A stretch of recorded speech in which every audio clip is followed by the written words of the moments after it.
So I'm Laura, I'm 33 and I'm in Haverhill. Let's go back, because Yep. you're very newly Yes. diagnosed. Okay, Yep. so should we start from the beginning? Yeah, so I've had previous moles removed. Yeah. Never even had any results back, to be honest. So Really? gathering they were fine. Yeah. It was really good actually. I was in Basildon Hospital at that time, and it was a see and treat clinic. So you'd go in, and if they see something that they wasn't happy with, you'd go wait in the waiting room, and when you were next, you had it off. That was it. So it was really quick, easy, brilliant. Like I say, never had the results, so just thought it was fine. Yeah. And then I had a mole come up on my inner ankle. And every time I saw my mum in the summer, if I wore a dress or went on holiday, she'd go, oh, you need to get that mole checked. Or she'd say, oh, that mole's got a bit bigger or darker. Yeah. Or so I said, oh, yeah, I will do it. You know, it's like one of those things you keep putting it on the back burner. And because I think everything was fine before, I never thought, and I'm covered in them anyway. Yeah. So I went to the doctors, you have to send a picture in and all of that. And so this was December time last year. And she said, oh yeah, come in, you know, we'll have a look. So I went in, she said, you know, had a look at it under the microscope. She said, I'm sure it's fine, like, but we will, you know, just in case, because you've said it's got bigger and it's darker, we will refer you to dermatology. So I went into dermatology, not really thinking much of it. And he said, oh, I'm sure it's fine. He said, but the fact that it's got bigger, darker, you've had some removed before. He said, we'll send it off. He said, but I don't think anything will come back. And even at the time, I remember thinking to myself, if I don't need to have it off, why am I having it? Or why are we doing it? You know, I've got a couple of little scars, and I always sort of joke that I'm like a patchwork quilt. And I think, I just don't want another scar. Like, if I don't need to have it off. So anyway, he said, well, we'll put you, you know, down to have it done. If you change your mind, let us know. So Mum said, no, you definitely just go and have it off. It'll be fine. So yeah, had it off, didn't think anything of it. And then the consultant rang me and he said, oh, can you come in today? And I just sort of shrugged it off. I said, oh, I can't today, I'm at work. He said, oh, you do need... Yeah, it was just fine. Yeah. And he was like, well, you do really need to come in. I said, well, could you just do like a telephone consultation? Yeah, looking back. Yeah, no, now I think, oh my goodness. So he did a telephone consultation. He said, I'll ring you after my clinic. So I said, okay, yeah, that's fine. So I was at work, you know, not really thinking much of it. And yeah, he rang and he said, it's a melanoma, it's stage 1A. You know, have you got any questions? We'll see you in clinic. So I said, no, not really. It didn't really hit me, I don't think. Yeah, and because I wasn't in that, so you weren't not in that clinical environment, I was just working from home, so I didn't really think much of it. And then they said, well, you've got our number now. It's like almost like a direct dial to the to his PA, and he said, you know, if you have any questions or anything, then just give us a call.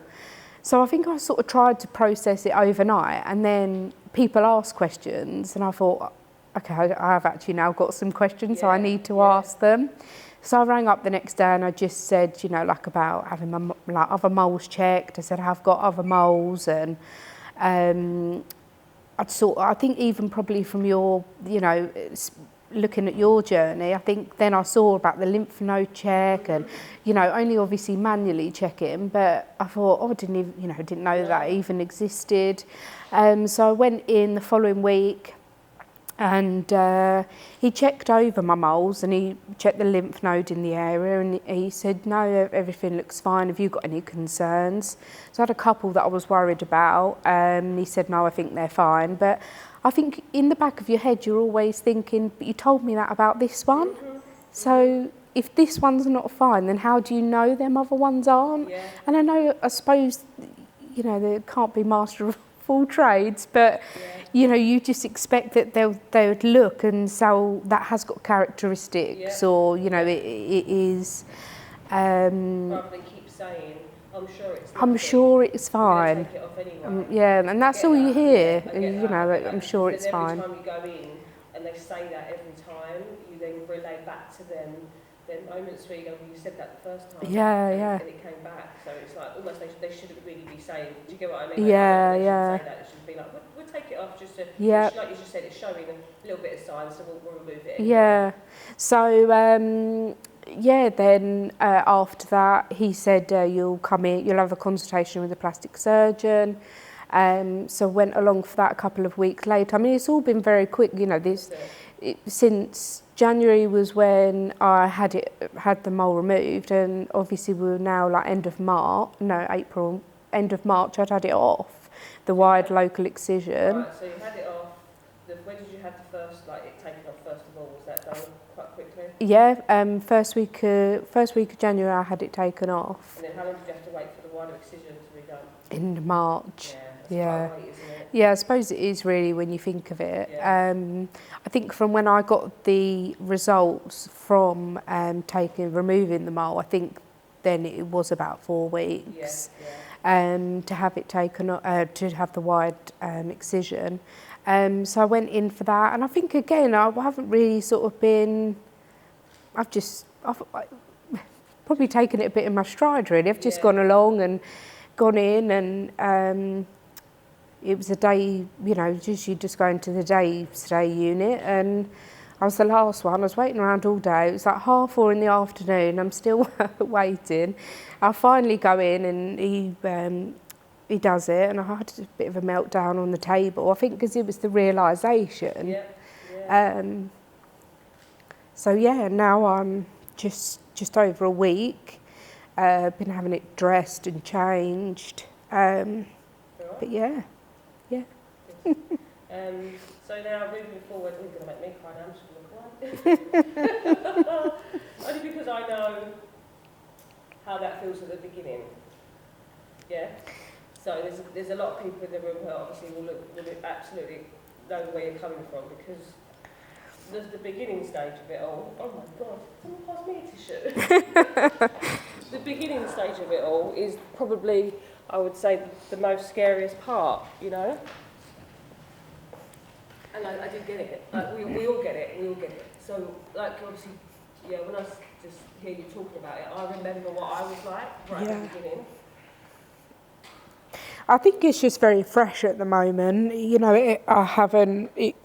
everyone's sort of of the same opinion that, oh, well, it's gone now, it's been taken off, you know, and it's... So far from that, isn't it? Yeah, and it's everything else that sort of goes, you know, on behind the scenes, the checks, and it is a constant worry. Yeah. But yeah, I just sort of hear the same things from people that, oh, at least it's gone. And I know that it's hard to know what to say, you know. I'd be the same. What would I say to someone if they was in my position? And they mean well, but it's sometimes, I don't know, would that be the case if there was a lump found? Yeah. Would people still say that, oh, but the lump's gone now? Or Yeah. the following question would be like, oh, you know, so when you're having your treatment, but it's because it's a mole and it's taken away, yeah. And that's it. Yeah. That's it, that's all that's happening. That's almost like, well, that's it. Yeah, we don't need to do, So what's for you now moving forward? So obviously you're resting at the moment. Yeah, so just resting up. I have my stitches out next week. I've got my first holiday. I was a bit of a sun worshipper. I used to go on sunbeds every week. How young did you start using the sunbeds? Probably mid-20s, I'd say. Really? Yeah. But I'd like just go. For me, you know, obviously it was the tan, but I'd like going in and it just warm you through. It just made you. It was just a nice warm feeling all over your body. I mean, I do even now. I miss it. Yeah. I miss just having a nice tan, having to apply lotion all the time, and streaky bits and everything else. Yeah. But that's the thing. It's like at the beginning as well. I remember feeling like, you have to accept your new colour of your skin. So I was always tanned. So Yeah. if I looked really, really white, I would just associate me looking really, really ill. Yeah. Like, and I would then have to get used to that, so then I would apply the fake tan, which was fine.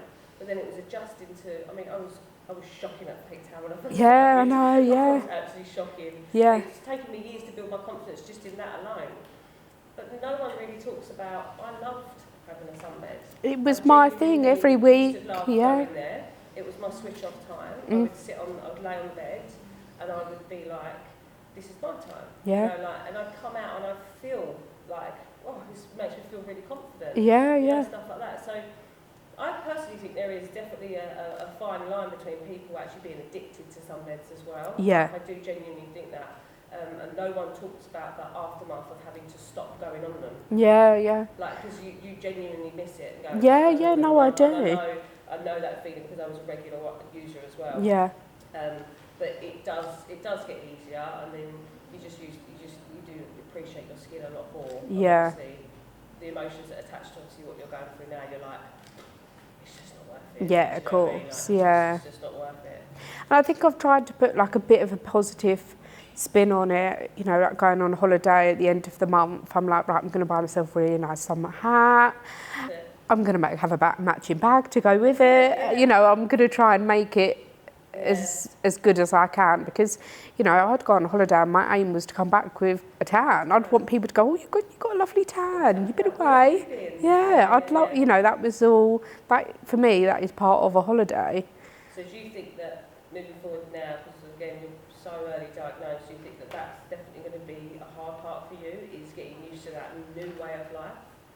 Yeah, I think definitely, you know, not being able just to lay on a sunbed, and I suppose it's reminding yourself, you know, do you need to top up on your SPF? And so, yeah, I think it will take a bit of adjusting, but I'm just going to try and be, you know, as safe as I can and cover up as much as I can. But, you know, like others have said, enjoy it as well, because you know, we all need vitamin D, and we do like it, and that's the reason we go on holiday. Exactly that, and it's just a case of knowing, like, just respecting the sun, isn't it? Yeah. You know, like respecting how strong it is and stuff like that, and just Yeah. you know, I want to reapply or whatever. Yeah, that's it.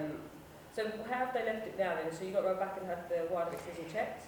So I just have the stitches out next week, and then I'm just waiting for an appointment to come through for them to, I suppose, the results from that, to make sure that it hasn't spread.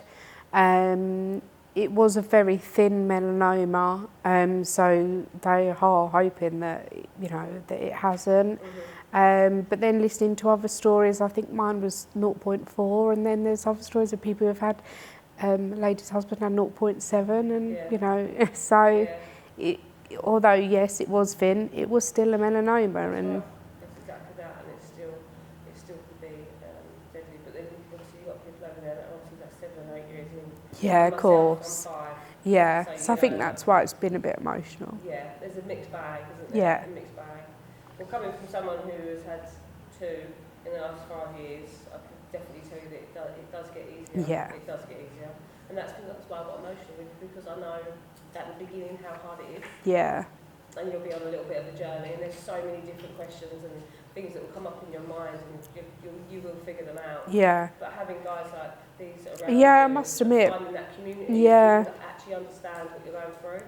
And even just little things like speaking to people today, you know, they've said like, oh, you know, about apps that they've got that have taken pictures with, you know, their skin on and moles and things that they might be concerned about. You know, it's just awareness. If you've not been through it, you're not aware that these things exist. Even like you said earlier on about checking your lymph nodes and stuff like that. Yeah. No, that's it. Yeah. So at least you can go in there with a little bit of knowledge yourself and ask the questions that you need to. So coming from someone who obviously was quite an avid sunbed user then, what would you say to someone who's 1 using them now and 2 that may have a mole that they need looking at? Yeah, I mean, I'm never going to be someone who's, you know, sunbed police, but I would just sort of say that, you know, you do need to know the risks before using them, you know, be as safe as you can. Yeah. You know, don't use them for minutes and minutes. You know, every week, and yeah, just to be aware of the risks. Really, I mean, a lot of places they do have notices within the room, but you know, I think you just think it's not ever going to be you. Really, I never thought it would be me. And yeah, just about being safe. And I mean, I'm a beauty therapist, and I've sent loads of people to, you know, have said, oh, I've noticed a change in that, or you know, just to get checked. That's all you can do, and you know, take it seriously and act upon it, because we've all got busy lives, and we all say, we'll do that next week. Go and do it. Yeah. Get the skin check and get it done. Yeah, and have that bulb that you keep thinking, I'll get that done. Yeah, that's it. Away. Do you think if you would have done that, when your mum maybe first said it, do you think, how long did you leave it in between? I mean, it weren't a long time. I suppose it was probably within 6 months. So I'm hoping that obviously with it being early stage that caught it early enough, and yeah. But yeah, you know, if someone else has noticed something on your skin as well, even more so, because you know your skin better than anyone else does. So if someone else has said something, then you should definitely get it checked. Yeah. Brilliant. What, you got anything else to support? No, I think that's all. Not too bad. Yeah. At least I wasn't the only one.